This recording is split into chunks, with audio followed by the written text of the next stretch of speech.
Okay, welcome back to our series on Plato's Republic. We are going to be picking back up with Book 2 of the Republic, and where we left off was in the Reeves translation on page 46, the Stephanus number 368D, somewhere around there is where I want to begin. Okay, so we have this discussion ongoing between Glaucon and Adeimantus and Socrates, on the other hand, concerning the value, specifically the intrinsic value of justice, right? What is justice, and why is it better than injustice? Why is it more valuable than injustice?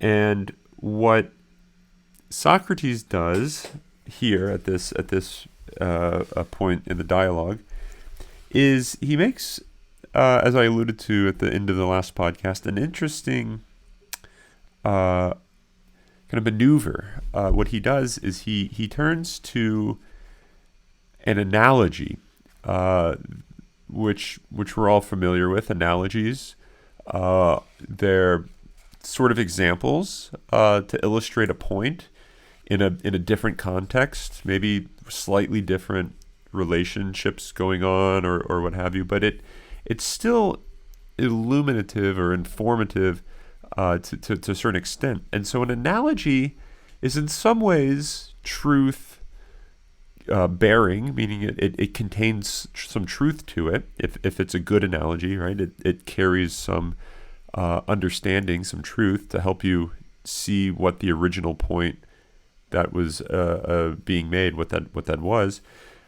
But an analogy is also, in another sense, false in a quite literal way. It's false, right? So you don't want to think of an analogy as a just as flat-footed, straightforward, overly simplistic, literal rendition of the original point. So here's what I mean. Like when you're trying to explain, I don't know maybe you talked about this in a high school biology class or something, what a cell is, the teacher may have said, well, a cell is like a little city, and you have these parts of the cell, which are the highways in the cell, and then these parts, these are like the cars that carry the nutrition or whatever between the different places in the cell. And the things that drive the car are these other parts of the cell, and yada yada, right? And you have all these different parts of the cell that are kind of being compared in an analogical way to the workings of a city. Now, it would be pretty foolish to think that that's quite literally a city, but there is something city-like about it, which is why it is a fruitful example, a fruitful analogy. And so the thing to keep in mind right off the bat, because this is going to be a significant point that's going to reoccur at the end of this book when we get to the discussion of the noble lie, or the lie that can be told. This will come up down the road, but what you see is that analogies are in some ways lies. Now they're not bad lies, but they're lies in a certain sense. I guess you could call them lies. Now that's maybe within our context, there might be various connotations associated with the notion of lie, but I think what's going on, what Plato has in mind, is when you think of an analogy, there's something truthful and informative and good about the analogy, but there's also something false, something incomplete, something that could lead you astray, right? And so the thing that you have to do if you're wanting to understand through an analogy is you have to hold on to those things which are true and good, and pay attention to and distinguish those from the things that are false, right? So that way you don't get hung up on the false things, because you might think, well, if this is a highway, why is it so small? The highways aren't that small. The cell can't be like a city because it's just teeny tiny. The idea is you're not quite understanding the use of the analogy in this situation. It's a type of pedagogical or teaching device where you use a false story, in a quite literal sense, a false story, to make a point, because there is some truth about the similarities between the two. Okay, and so that's what we get right up front with this maneuver that Socrates makes on 368D. Here's what he says. The investigation we're undertaking is not an easy one. That is to explain why justice is better than injustice, right? Explain, show us, why is justice better than injustice when all the many people would rather do wrong than to have wrong be done to them? Show us why that's wrong, Socrates. So he says this is not easy. In my view, right? It's not easy in my view, but requires keen eyesight. Right? Remember, going back to Glaucon, the name Glaucon literally meaning keen eyesight. So it's Glaucon that brings this to light, that brings this challenge to light, right? So it's a sign of Glaucon is in some ways helping Socrates see the areas that he may have overlooked, and so now he's challenging Socrates to return and to be more careful. Okay, so we need to have keen eyesight. We need to be a little more careful, a little more focused with our thought. And here's how he's going to proceed to do this. So, since we are not clever people, I think we should adopt the method of investigation that we would use if, lacking keen eyesight, we were told to identify small letters from a distance and then notice that the same letters existed elsewhere in a large size and on a larger surface. We would consider it a godsend, I think, to be allowed to identify the larger ones first and then to examine the smaller ones to see whether they are really the same. Okay, so what you have is to really answer the question of why justice is better than injustice. That requires a type of wisdom, a type of knowledge of self, knowledge of human nature that is really difficult for us to arrive at. And one of the reasons that might be is because it's easy for us to deceive ourselves about our motives, right? Think about how difficult it is to figure out why you decided to go to a certain college, right? If you think, oh, because it had good academics, is that actually the case, or is that the case in light of all these other unspecified reasons, and we're not exactly sure we like those reasons, and so we don't really want to draw those to the light, and so we use this other sort of pseudo reason or pseudo justification as the one that we appeal to, because it makes us feel a little better about our decision, or makes us feel a little better about where we are or who we are.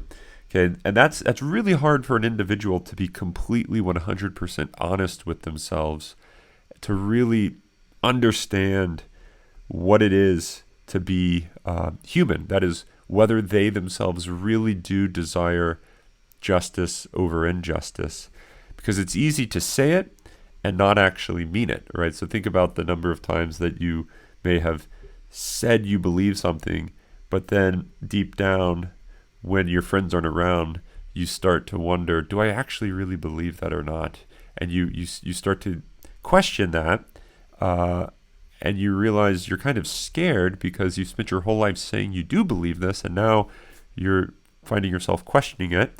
And so you kind of don't want to confront that possibility. And so it's easy to kind of blind ourselves to what lies deep in the roots of our soul. And so what Socrates is saying, this is just very common to being human. And so rather than just first and foremost immediately focusing on the individual and the individual's preference of justice over injustice to try to make that case, he's going to use what he calls a godsend, a grace. We've been graced or gifted with something that helps us to see and know ourselves as individuals a little bit better. And what is this godsend? It's a larger image of humanity, a larger image of what it means to be human. And this larger image is what we refer to as the city or society, or the family, if you want to, even a little kind of smaller still, but still making the same point. It's a way in which you come to understand what it means to be an individual through this bigger, broader exemplification of that. And I've made this point many times, but I think this is also central to the concept, to the notion of the mystical body of Christ throughout Scripture, the idea of the church as an organic whole of many different members, many different parts, each serving their own function, but all kind of working together in like an organic way, which is very, once again, referring back to this example of the Republic, of having all these different parts playing, interacting with each other so that it brings about a single life. That's the goal. That a city, a family, is such that it shares, or it has a single life. So you wouldn't so much say, this is my marriage, and then your spouse would say, no, it's my marriage. I have my marriage and you have yours. Rather, it's something that you share, and so it's an our marriage. And so through marriage, what you get is this reality, which is a unity out of many things, a one out of many, or one in many, and it helps us to better understand what it is to be one, what it is to be just. So the relationships that you have with the other members in society, the relationships that you have with other members in your community, are revelatory or godsends to help you understand your own life, your own individual life better. Okay, so that is that's like the maneuver that Socrates is making, and so it's the first occasion of seeing man as a microcosm. That is, man is a mini universe. Man reveals or contains within him, in a microscopic way, so to speak, or in a small way, the reality of the whole of creation. And so this is a beautiful concept, that to know, this is all throughout St. Augustine too, to know myself and to know the creation as a whole is not really two separate acts. If I know myself, I know the other. If I know the other, then I come to know myself. I better know myself when I know the whole of which I am a part. Okay, so this is the way that Socrates proceeds, and he refers to this with the idea, or the examples of letters, right? So if you're trying to read small letters, which is like trying to understand yourself, which you could think of as you're really close. It's really tiny. It's hard to read yourself. It's hard to get a good view on yourself because, as we said earlier, you're kind of all kind of mixed up, and it's just as it might be hard to read things that are real far away because they're kind of tiny. It's hard to read things that are so close up. Not necessarily that they're tiny, but you can't really get a good focus on it, right?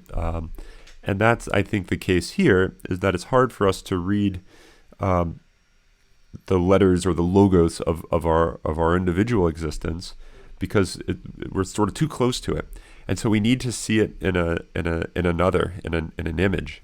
And so the city is this godsend of these larger letters, so we can read what it means to be a soul, what it means to be just, what it means to be virtuous, by looking at what it means for something to be the soul of a city, what it means for there to be justice in the city, what it means for there to be honesty and love in the city. And once you can do that, then you can then make this transition to say, well, the individual is like a city, right? The individual human is a type of single city unto himself. There's a ruler of that individual city. It might be reason. There's different citizens that are subject to that ruler. It might be the different passions, the different desires that you have, and you try to make this comparison, and that's exactly what's going to be happening. So the transition at this stage to politics, which is almost the good majority of the rest of the Republic, is going to seem like a book on political philosophy. But the reason that's the case is because it is an image of man, right? The whole is revelatory of the part in a beautifully paradoxical way, that to understand this whole tells you something about what it means for me to be me. Understanding, going back to the context of marriage, understanding the relationship of marriage gives you a better understanding about who you are. Think of this even just in a more mundane way in terms of friendship. You might think you're a really wonderful person, a really virtuous person. You have a good character, and you have you do all the right things, and you think you're just like, top of the world sort of person. You have this really high view of yourself. Some people call this arrogant or egotistical. Other people call it being a jerk, but you wouldn't call it being a jerk because you don't see things that way. What often's the case is you need someone else to help you to understand that you're being egotistical, right? It's very difficult for an individual to come to realize that they are egotistical. It's difficult for people to come to realize that they're self-centered. What you need to have that understanding come about through seeing and interacting with other people.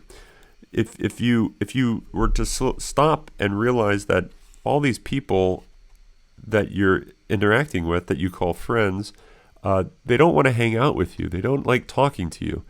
They might even say things like, "You always seem to talk about yourself." It would sort of be a way of revealing to you something about you. So it's often the case that we need others to tell us or show us who and what we are. And that, I think, is the value of community, right? We don't know ourselves unless we know ourselves in relation to another. And so that's why the Republic is a dialogue which in one ways is about politics, but in another way it's entirely about ethics. It's entirely about understanding of one's self. And I don't think those are different tasks, right? I don't think, meaning I don't think that to arrive at knowledge of political justice, if you were to do that, I don't think you then have to say, okay, we crossed that one off the list. Now let's figure out what individual justice is, what justice is for an individual. We figured out what it is for a society or for a government to be just. Now let's figure out what it is for an individual to be just. I don't think that's the way it works. Rather, these are like Plato puts it. They're the same word written large and small. Okay, and so to understand the one is sufficient for understanding the other. And it turns out that it's easier to have a handle on the larger first, and then you move to the smaller. Okay. So here's how it proceeds. It says, okay, so if we're going to answer the question of the value of justice for an individual human, and why it's more preferable, why it makes for a happier life than injustice, let's turn to the example of the city. And so let us, according to Socrates, let us construct a perfect city. What would be a perfect city? How do cities come about? What would make for a good city? Which is, remember, like saying, what would make for a good human individual? It's like if you were to construct a perfect human being, how would you construct a perfect human being? That's kind of a more complicated question to approach. Socrates thinks it's a little easier to approach the question of what would make for a perfect city. Now, even those are, as for reasons we just said, basically the exact same question. The one about the city seems to be easier to discuss and to address than the other, but we can carry any insight over from one to the other. So that's what we're going to do. So you turn to the city and you ask, okay, how does it come about? Where does it come about? And at 369b5, somewhere around there, what Socrates does, he says, okay, let's construct a city. So how does it come about? And here's what Socrates says. Well then, a city comes to exist, I believe, because none of us is individually self-sufficient, but each has many needs he cannot satisfy. Or do you think that a city is founded on some other principle? And then Adamanta says, no, none. So right off the bat, the origin of a city is the fact that individuals are incapable of living on their own. Okay, so very important fact. It's the neediness of the individual that is the origin of society. It's the fact that no individual can thrive apart from others. Put this in terms of the organism, right? No organ of your body, the heart, the lungs, the kidneys, the nervous system, the brain, the auditory system. Pick any part of your body. None of those parts can thrive. None of them would really even exist were it not for the others, right? So the lungs wouldn't exist if there wasn't a heart, and the heart wouldn't exist if there wasn't lungs. Everything would just die. There wouldn't be a digestive system if there wasn't a heart. There wouldn't be a heart if there wasn't a digestive system. Now, there's great differences between the heart and the kidneys and the lungs and the gallbladder and all this, right? There's many differences. It's not like they all do the same thing. In fact, they do very different things. But they're all dependent on each other.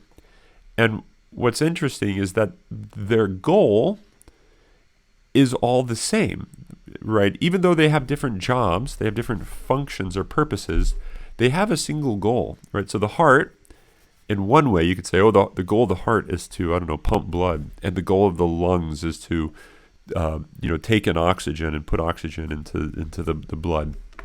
So you could think, the heart and the lungs do different things. In one way, that's true. But in a more fundamental sense, the heart and the lungs and the hands and the teeth and the brain And all of these different parts of the organism are all aimed at the same goal, which is to keep this sucker alive, keep this life going. Let's keep this life going, right? And so they all play a role in keeping the life of the individual going. If any one of those members breaks down and becomes vicious, let's say, or becomes deficient, fails to do its job, fails to thrive, that's going to have effects not just on itself, but on the whole. And this is a really significant point, both politically and individually, that a failure in any one part of society is going to have like ramifications across the board, right? So don't go. I don't really want to speak too much about like standard politics, because I think there's just too many complications in standard politics. But I think about like more domestic politics at a more domestic level, like within a family. There is a type of politics, a type of governance within a family. There's rules and decisions that are made, and people have different roles and different tasks that they all have to try to work out and work together for a common purpose, right? And so this is also the case within, more specifically within a marriage, where you have two people. They each have their own tasks, their own activities, their own desires, their own hopes. But what makes it a marriage is the fact that they have made this this act which says, most fundamentally, all of my activity is going to be for the betterment of us, not for the betterment of me, but for the betterment of us. And if each member of the marriage, each spouse makes that vow and lives that vow out, then the marriage will thrive, right? The unity will thrive, just as the heart and the lungs. No, they don't make decisions, but they have, in virtue of their nature, they have just committed themselves, obviously unknowingly, to the betterment of the whole, not the betterment of the part, right? So there's a sense of what the heart is trying to do is not seek its own reward, but to seek the reward of the entire animal. The lung doesn't try to seek its own reward, but to seek the reward of the entire animal. So they're all working for the same thing, but they each need each other. That's the point, right? So society, the minyness of the city, the minyness of community, right? Because community is always a coming together of many things. So that minyness arises through this need for something. We have a shared need. I need something that you also need, that this other person also needs, that we all need. And so we can come together centered around this shared need, and we can better attain that same goal, or that same end or purpose, which we all desire, we all need, when we unify, right? And that's imaged, or that's made an icon of in the organism. It's also something that the city as a whole is an icon of. It images, right? So that, I think, is really kind of a fascinating, insightful thing to think about, so that when you are making decisions about your own life, about what should I do, what's going to make me happy, I think it's fruitful to think about friendship and relationship is, in a certain sense, the most important thing that one can have, because it's the foundation for the attainment of what we need, which is unity with the good, unity with what we aspire to. We can't attain that on our own, and so we need others. This is exactly. I mean, this is like the philosophical roots behind marriage, right? There's a need. Man has a need that he can't fulfill on his own, and so he seeks out his other half, his missing half, his missing part, right? Which is why we call them partners. Where you're seeking this other individual who will fulfill you in your pursuit of happiness, because you can't be happy alone. And so that's a really significant insight to keep in mind, and it has really practical purposes. And it's unfortunate that we have false how should you put it? False pseudo communities, false communities appearing, and this is in a certain sense. This is a lot of what I think social media has generated. It's not the origin of it, but it certainly has amped it up. It's multiplied this phenomenon of the possibility of thinking you're part of a real community, a real unity, a real society, when you're not, right? Right. Being part of a group, say a group of fans for a certain sports team or whatever, you might think that, this is a community that I belong to. But what really unifies you? It's not like you need anything from this other person. They don't need anything from you. It's not like your life, your existence is integral to their well-being, nor is their life, their existence integral or essential to your well-being, right? It's almost like if certain people were to leave your life, you might be sad, but it's not like you would feel like your life has left you. Now, if you are ever get married, or if you've known people that are married, and the thought of losing your spouse or the thought of losing your children is a scary thought, and partly what makes it a scary thought is the fact that you realize, even if you don't explain it in this way, but you realize that this individual is not just like a nice thing to have, but it's almost as if this individual is my life. So if they were to die, I don't know what it would mean for me to live anymore. If you have lived with this person and shared everything with this person, and you've depended on this person, and then they're gone, it's unclear how you still can go on living. Just as it's unclear how the lungs can go on living once the heart dies, right? It seems like it's not possible for the lungs to live once the heart dies. Just as for many people who have suffered tragedy, it's unclear how they can go on living once their love dies, and that's a great case of a great litmus test, call it, for real community.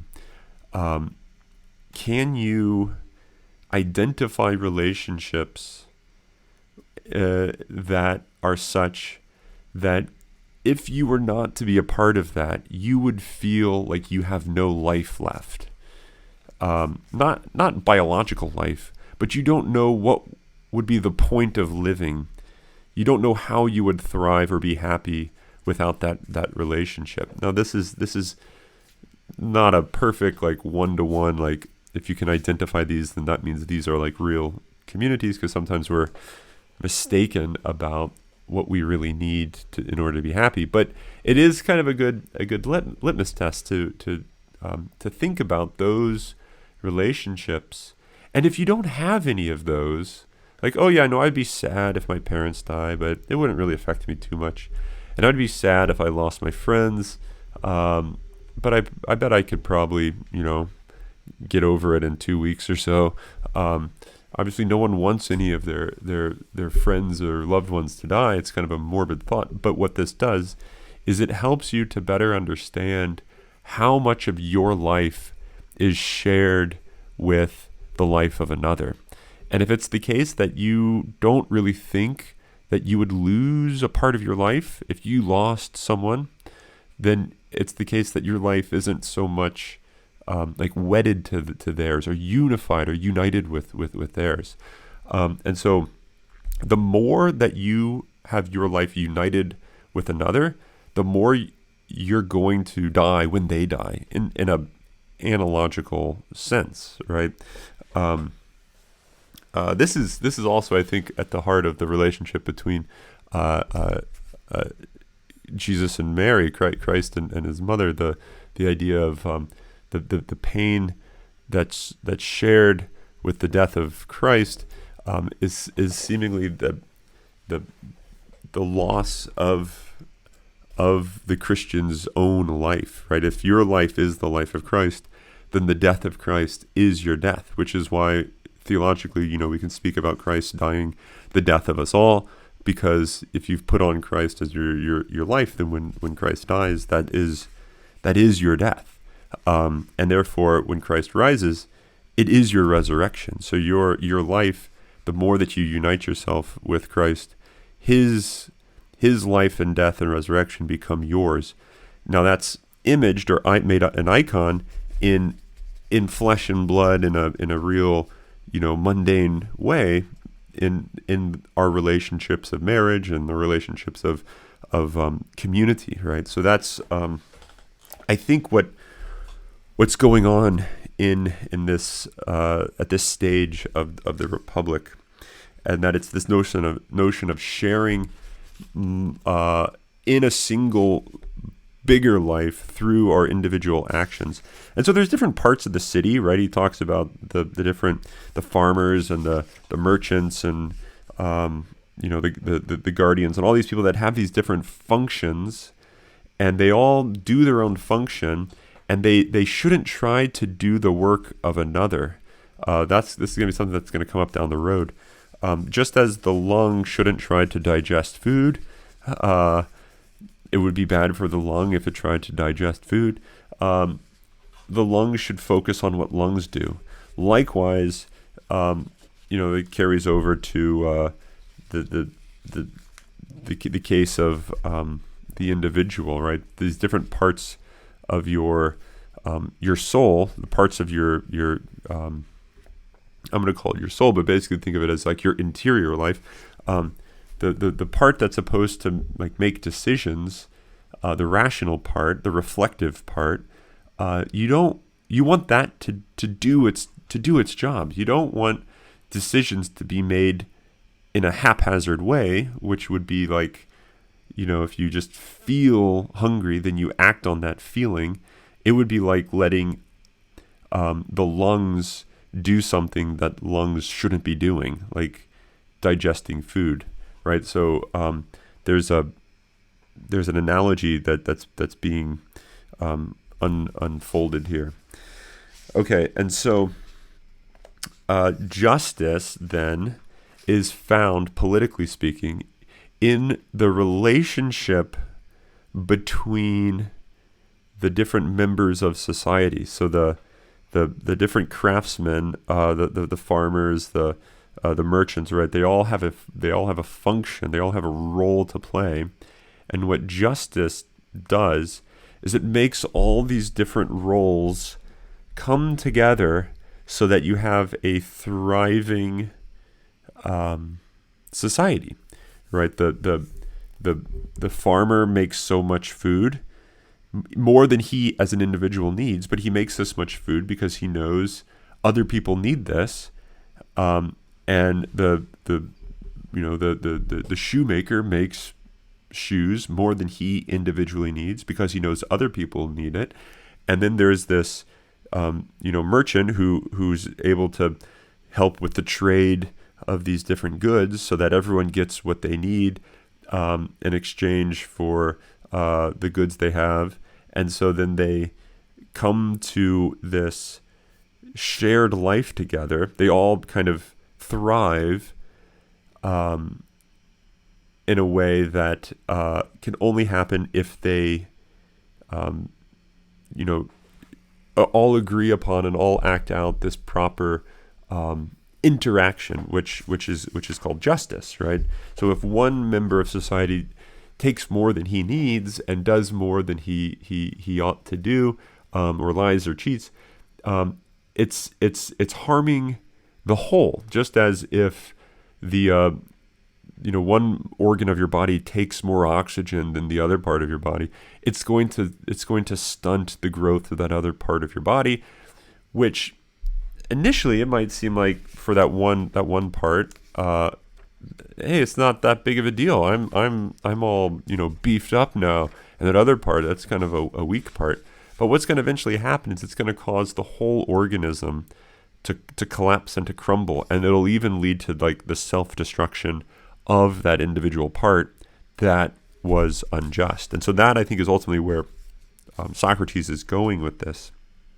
Okay, and so the way that he talks about, there's a need that everyone has, but this need needs to be distinguished from what he refers to as a luxurious desire, or the city that comes about through need is different from the city that comes about through the desire for luxury.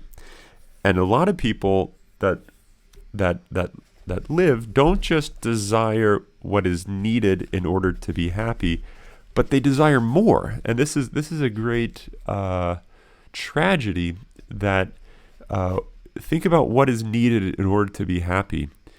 And then what happens if you have that? A lot of times people don't see that that's what they need to be happy, and so they think they need more. So this notion of in the Reeve translation, it's referred to as relish, but this desire for more, or for overstepping, going beyond what is actually necessary or needed, seems like it's not that bad of a thing. But what Socrates goes on to argue is this overcomplicates the city. You in order to accommodate luxury, you have to have the city expand, and you get all these additional things that have to fit into the picture, and that's going to lead to a type of war, and then the whole point of this, I think, is that it's this thought that we need more than what has been given to us to make us happy is the root of injustice, the root of thinking that that I can have more than what is actually needed. And that right around, let's see, this is 373a. He discusses this. He says it's not a bad idea to start talking about the city that is luxurious rather than just the city as such. He says it's not a bad idea, for by examining such a city that is a luxurious city, we might perhaps see how justice and injustice grow up in cities. So he says it's helpful to look at like the ideal city, but it's also helpful, meaning insightful, to look at cities that go awry, cities that start out well, but then they catch a fever. They, as he calls it, the feverish city, the city that catches an illness, and it starts to corrupt. Where does this corruption come from? And what he says is, in particular, we cannot just provide them with the necessities that we mentioned at first, such as houses, clothes, and shoes. No, instead, we will have to get painting and embroidery going and produce gold and ivory and all sorts of everything of that sort. Isn't that so? So the idea is that you get this elaboration beyond need, which causes there to be this turmoil, this tension, this unrest between. It's not just that the farmer has to farm and thrive as a farmer to be happy. The farmer needs something more. The farmer's got to have ivory. The farmer has to have luxury, which is something in addition to farming. And so you're starting to I think see that the source of injustice for Plato, I think, turns on this desire for something more than what is needed. It's also worth noting that the Stoic tradition, the Stoic ethical tradition, finds a lot of its roots in Plato, and so there's this tradition, this teaching, Stoicism, which holds that what you can control has a great effect over your happiness. Certain things you can't control, whether it's 105 degrees in Kansas, I don't have any control over. What I do have control over is whether or not I have expectations about like sweating in June or July in Kansas when I walk outside, right? If I sort of have these hopes and dreams that if I go outside, maybe I won't get hot, maybe it won't be humid, and I go out there and I'm like, darn it, it's hot and it's humid, and that upsets me because I have this expectation that things could go my way. But what's important to keep in mind is, in reality, I don't have control over whether or not it's going to be hot or humid. So I shouldn't like place my expectations, unrealistic, given the things that I don't control. I shouldn't have unrealistic expectations. And so if my expectations are realistic, meaning if I can learn to say, well, if I go outside and it's hot and humid and I just start sweating like a pig in June because it's 105, that's just what happens in Kansas. I shouldn't get upset about that. I can't control that. That's nothing that should get me down because I don't have any control over that. It's almost like you have to abandon yourself to the providence at hand. There's actually a lot of similarities between the notion of abandonment to divine providence and Stoicism in a certain sense. And so if I can learn to say, okay, certain things I don't have control over, so I'm just going to consign or resign my will to whatever happens, I'll be a much happier person, a much more fulfilled person. And likewise, if I condition or train myself to desire things that are difficult for me to get, like if I only when I drink, if I only drink the best bourbons, then I find myself not being able to partake in that very often because it's sort of costly. And so then I could spend a lot of my time whenever I do have cheaper bourbon, getting all upset and frustrated because I don't have that good stuff. Oh, remember how good that other stuff was? This stuff is just really crappy.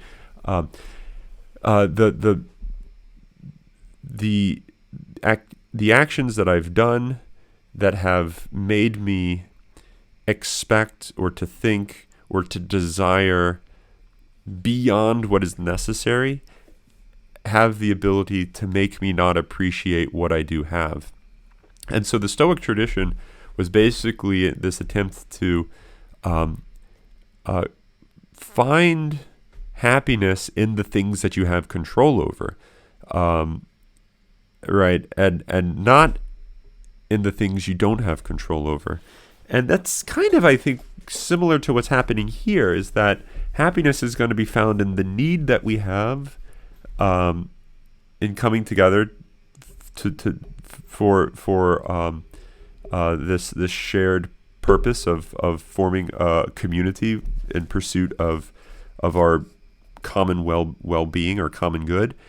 But once we start desiring more than that, then we start to set up unrealistic hopes and dreams and expectations that we can't carry out. It's too difficult to carry out, and so it actually leads to our unhappiness. It seems like a life of luxury, according to Socrates, initially might be desirable because it leads to even a better way. I mean, imagine if you had, as he puts it, not just you had chairs, but you had chairs with cushions. Think about how great that would be. But then you think, okay, what would go into cushions? You would have to have a whole group of people that were making cushions, and then what about the people that can't, get the cushions? And so the whole notion of, once you add a luxury, you complicate the scenario in an unnecessary way, and then it becomes more difficult to govern and hold it all together, especially since it's no longer need that's holding it together, but it's sort of frivolous desire that is the origin of luxury, and so it's not something that I think all will agree upon as needed. So the origin of politics, the origin of I think even of family life, is that all need to come to understand, or to come to see, what is the one thing that is needed by all of us. There's one thing that we all need, and therefore that we should all unify on to attain. So the pursuit of the one thing that's needed is the goal of politics, and justice is what brings the many together in order to attain that one thing that's needed, that no individual can attain on their own. Okay, so then the way that this we'll keep pushing on through the Republic. We'll try to bring this to a close here pretty soon. But there's these different roles, these different tasks of the citizens in the city, in the polis. The polis is the Greek word for basically city. It's the root of politics. So I'll refer to the polis, or the city. Has these different roles that need to be fulfilled if the city is going to thrive. One of which is the guardian, and that's going to be a role or function that is discussed at great length throughout the Republic. But you could think of the guardian as the individual or the individuals who are capable of, or their job is, put it that way, their job is to oversee and to hold everything together, and to keep other things from the outside from destroying the city. So the guardian is basically the protector, the one that keeps things from destroying the city. Another way of putting it, as I just said, is the job is to hold everything together. And the way that you hold everything together is by knowing how they all fit together, right? So it's important to not just have a lot of power, but to have knowledge and understanding about how to use that power. So the guardian is someone who has to have wisdom and knowledge, because they have to know how all the different parts come together to form a single organism, right? So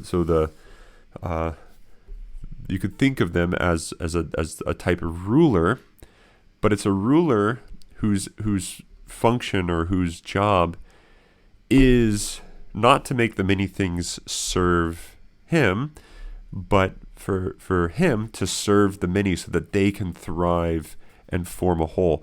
And interestingly, that's his position, that's his membership in the whole. So it's not like the guardian or the ruler stands outside of the whole and tries to unify it. Say, oh, those simple-minded people, they don't know how to live their lives. I'm going to help them unite and live their life.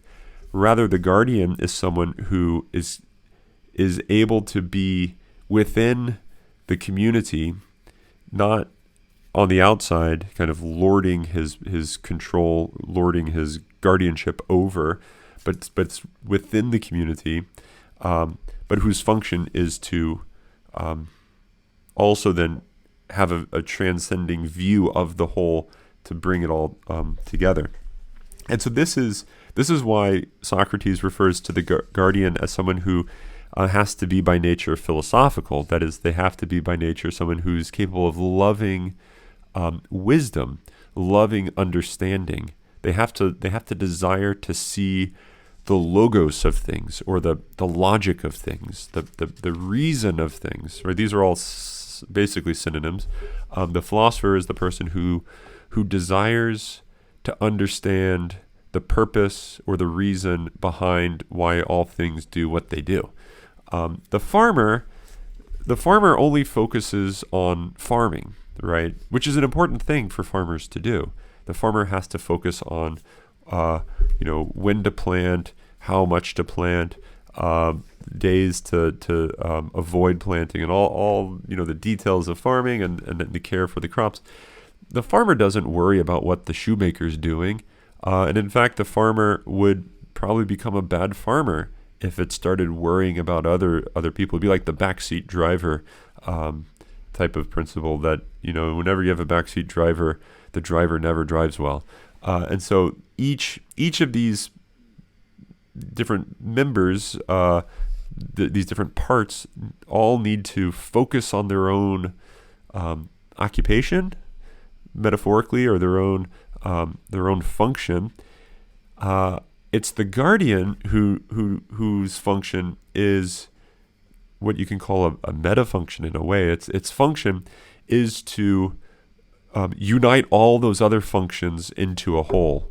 And so it's a type of a transcending function, a function that transcends any particular function to bring about the unity of the many parts.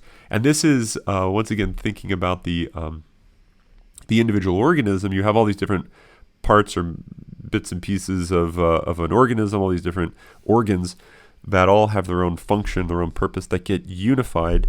And how they all interact, it's a really complicated question, but I would imagine there's something like, in a purely physiological terms, something like the brain is probably the overseer of how all those parts interact. So when one part is, goofed up, a different part might try to cooperate that, and that all gets, or compensate for that, and that all gets kind of navigated through the brain. The brain's kind of the part of the organism that does the overseeing of the whole, even though the brain is still a part of the organism. That's what I think is really significant about this, is that the ruler is not different or other than the society or the community.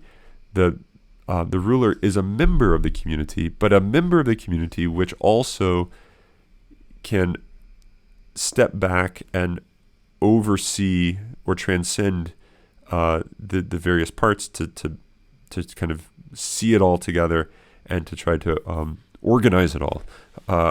Okay, so this is kind of what parents do with children. Children don't worry about the details.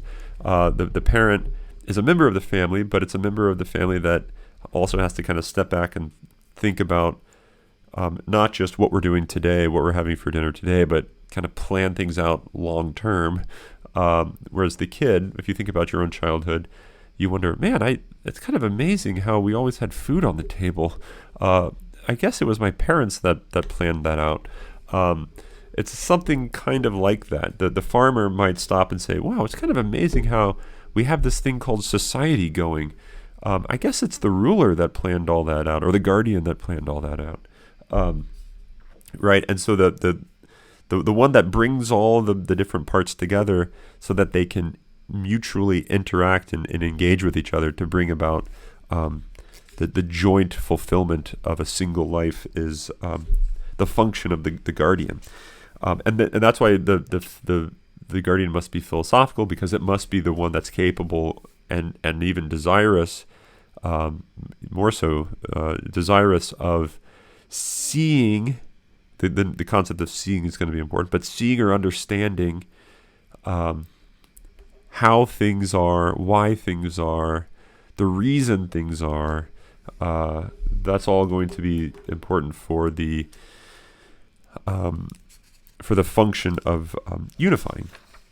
Okay, and the last thing that I want to address is this notion of the lie. So the guardian, in order to do this, they have to have a proper education, right? So if you're going to be philosophical, if you're going to have this ability to know how all things fit together, how all the different parts of society all work together so that they jointly cooperate to form a common whole, putting it in a more mundane way, if you're going to know which laws are just and which laws aren't, that is, if you want to know how to properly, govern society, you have to have a good education.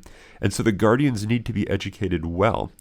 And one of the things that happens right off the bat, Socrates points out, is the education of the guardian is the most important thing. And so this book is actually, the Plato's Republic is actually a book on education, because what ethics and politics and even theology here at the end of book 2, it touches in theology. It all has to do with education. How is it that we are educated? And if we're educated well, certain things will happen. Certain lives will result. And if we're educated poorly, other lives will result. And so the education of the guardian is the sort of the crucial aspect to what makes a guardian a guardian, what makes a ruler a ruler. They have to be educated well, and it has to happen from the earliest stages or ages. So the children have to be educated well. And so how are children educated? Well, they're told stories, right? So your very first educational experiences came through stories that you learned, not textbooks that you read, but stories that your parents or your family members told you.